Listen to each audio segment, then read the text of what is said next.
And a country that doesn't listen to their artists perish. Because these things that we are advocating now, for now, zimekuwa kwa songs, zimekuwa kwa spoken word, zimekuwa kwa music. You share a poetry piece here 2019 and it resonates. And I think we need to come clean, CC audience. These people seated here, we need to respect their arts and respect their artists, because in Kenya we don't have structures that enables us to respect artists. Nimekuwa Broadway in New York, and artists are not just reflection of society. We don't need to reflect. Anyone want to reflect society? Everyone can see. Artists are also leaders. Art is just a platform of a bigger cause. Art is just like politics is a platform to leadership, so is art. Art is just a platform. You have the platform, now do with it something else. So kazi artist si kuitwa kuimba ku open session. Arts now you're creating a good precedent whereby we have a panel ya artists. Artist kazi yake si on stage. We need to pick the mind of an artist and set the agenda with that. So we need to respect our artists more. The leaders need to respect. The leaders wanatusikia, just like this audience who are seated here, wanatusikia, but no one is acting. So we don't need to be listened to. We want people to act. I'd like to pass the mic to our audience so that we get to have a conversation. If you have a question or a comment about art as a form of revolution, tunaweza penda kusikia kutoka kwenyu. I'd like a microphone passed around.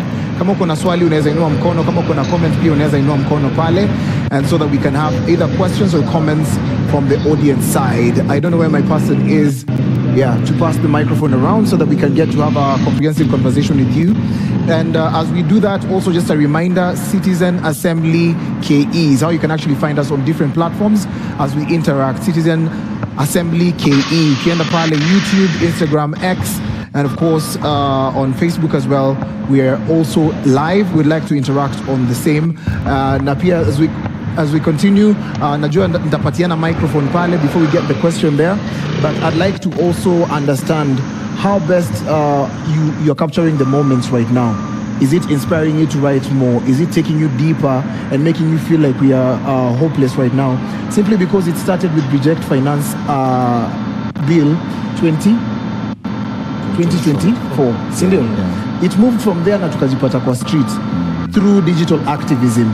Our brothers and sisters were on the street. Right now, everything that we thought was actually going to favor us is not favoring us. An example, one is do away with the cabinet secretaries. It happened, right? But later on, reinstatement of most of them. If not, they didn't bring new faces. They brought about the same old faces that have been in politics for the longest time. And then soon after, we are also looking at a situation whereby kama ile ofisi ambayo tulikuwa tunasema hatutaki ya the first lady zimerudi tena, because parliament has said hii ofisi it's actually going to be really expensive to do away with all the other stuff. We might have some legal issues. I don't know what you'd like or how you'd like to respond to that, just as as a Kenyan, not as an artist. Yani, talk to us about the same. And of course, there's been so many deaths as a result. So in as much as kumekuwa na vifo, hakuna mtu amekuja kaanza kuaddress. Leo asubuhi Mama Rex was around, and when she was talking about her son, she got to humanize Rex, and I felt like I knew or I have known Rex for the longest time. There's so many people who've died in the protest, but the government has not responded to that. And as much as we're responding with music na kusaidiana wenzetu, do you think that there's a far more responsibility that one, the National Police Service should take, two, that the government should also take before we just move on swiftly? Yeah, I think there's so much that needs to be aligned.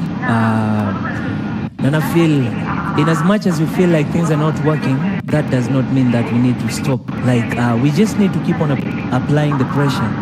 We need to keep on trying. We need to keep on pushing till we see change.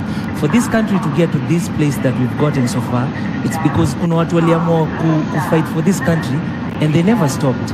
And I feel pia sisi mali tumefika. Yes, we might not have everything, but we are somewhere and we're moving. And I feel with the same energy, with the same voice, we just need to keep on pushing. We need, as a creative me, I'll keep on creating music that will speak to people, because that's my role personally. I'll keep on creating music that speaks to people, and Minta Ajwa to the same thing. We just need to speak, we as citizens, because when we are being taxed, when taxation inaendelea ikikuwa more and more, it's burdening us. Ni sisi ndo tunaumia. So once we decide to keep quiet, inamaanisha sisi ndo tuendelea kuumia.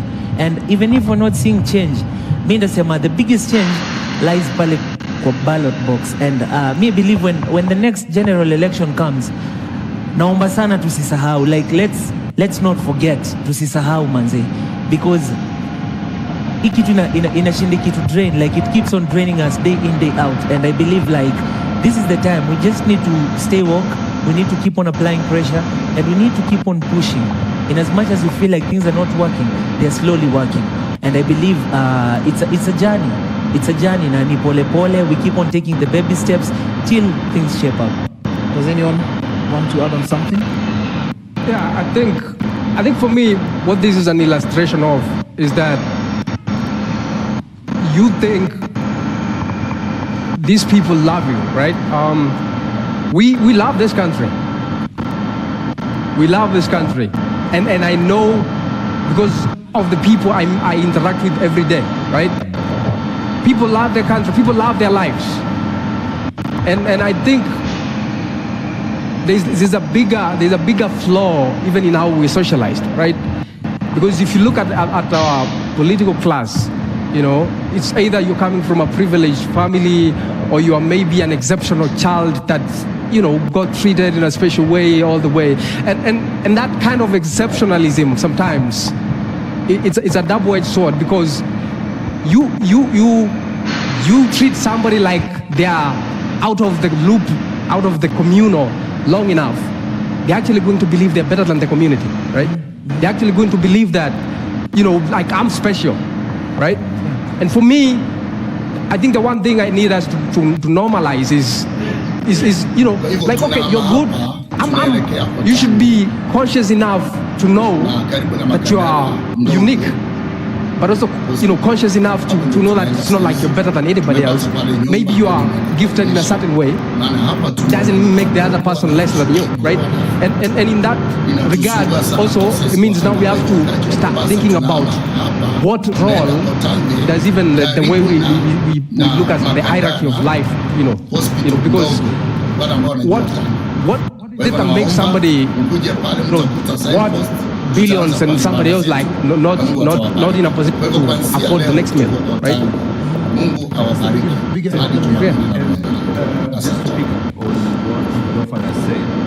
It's true, and this will not end. It's ending now because we have our consciousness pricked, yeah? So we will only have a new generation of leaders who don't disregard our constitution and our laws and human rights and social justice if we have a new generation of voters. Let us not hide.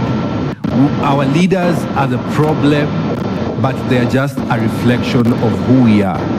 Even if we say ati kwa ballot our leaders wanaiba, but you people mnawapeanga support enough ya kujustify kuiba.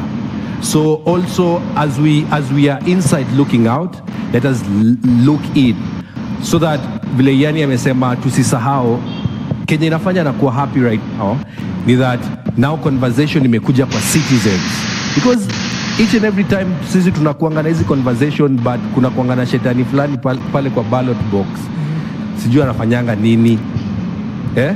So citizens your design, so it starts, the conversation starts from citizens, from the citizens. Yes. Yeah. Maybe I could add, Make it short so yes, that we go to the questions that we wanted to get from the audience. I also think we need to add political education as part of our organizing. And so that people do not give up. People do not see that we've been pushed too far against the wall. Political education allows Civic education? Yes, civic education, also political education. Political education is understanding as an individual, what is your role in the society? How are you impacted by the factors that move the society? For example, right now, or as young people right now, we've understood that we have to come together, we have to organize ourselves as a collective so that we change the fate of our country. Yes. Thank you so much, gentlemen. We're going to be back with more, but nataka kusikia kutoka kwa audience yangu. Tafadhali, if you have a question, there's a lady over there who has a question. Kindly introduce yourself and give us your comment or just your expression on art as a form of revolution in the country or across the world. Good afternoon, everyone. Voice up kidogo tafadhali and pull the microphone closer to your mouth. Good afternoon, everyone. Afternoon.